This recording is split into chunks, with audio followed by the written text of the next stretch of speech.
nè nè cũng đây đây đất bầu đây nó xem hình nhá sẽ tao mua này cũng muốn lấy tại lại nó khó tí nào rồi gì cho này nhà tới gì nữa nè.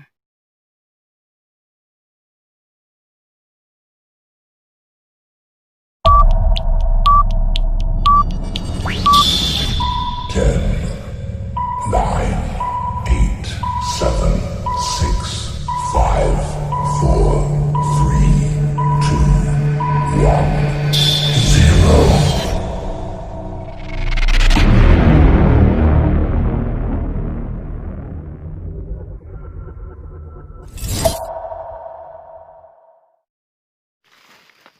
Bây giờ nó dẹp phong gì nữa nó chỉ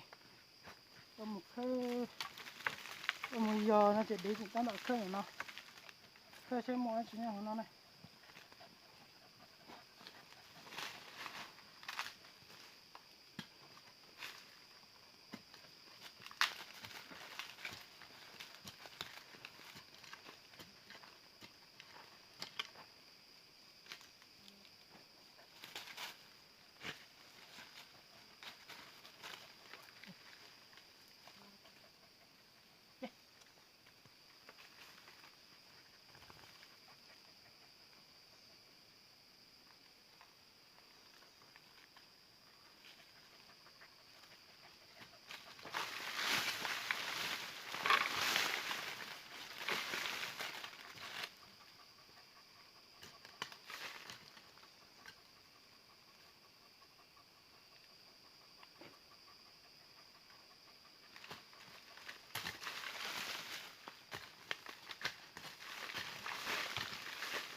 Nó có đây, nó là nó.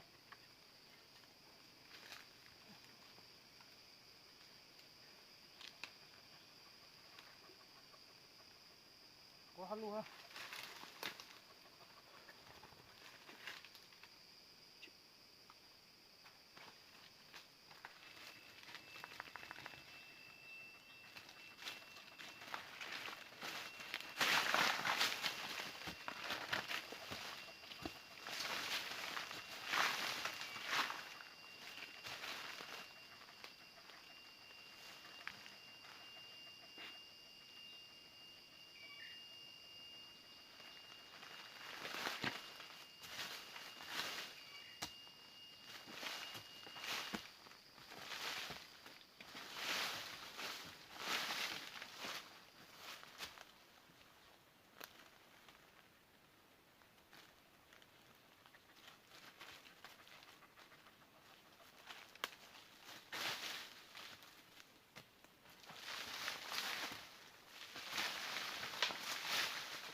là bây giờ là qua từ đây đó mà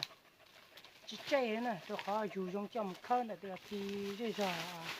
rồi bây giờ họ chế đây này tôi khó này phụ như chỉ chạy giờ thầu dùng khơi là mình họ tắt đi họ này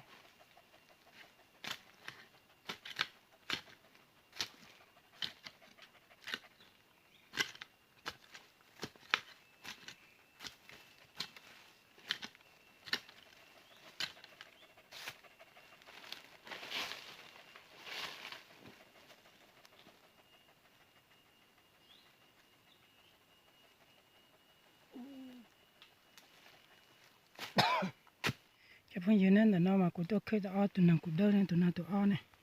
anh lúc đầu của tôi khơi tay tụi nào tụi o tụi nào đeo đó nó tụi này có một chuyện là tôi sẽ nào của đâu tại nó này nào của đâu nào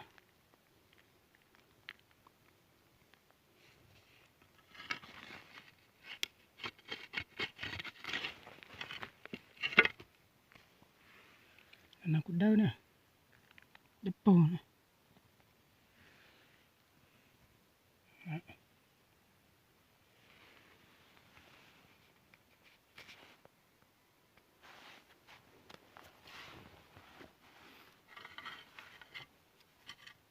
đã được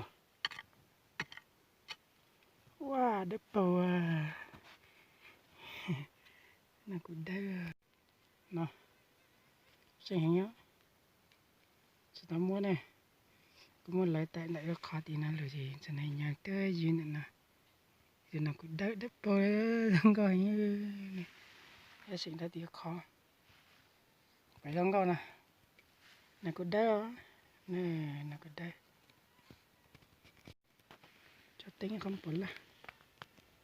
chỉ là để bỏ xe đây thế này tao lại để tao lại để bỏ nó cười rồi nè không có cười đất bỏ không có cười nó cứ đau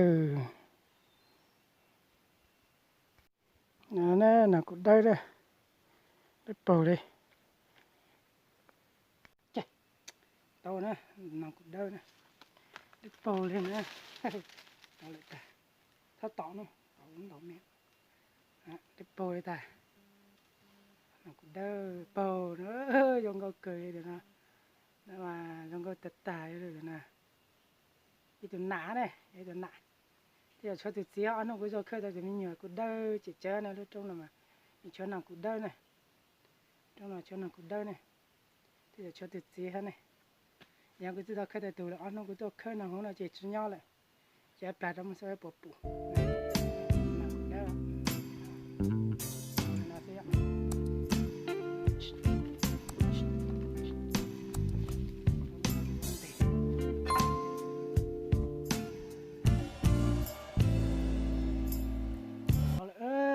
tụi nó cũng đau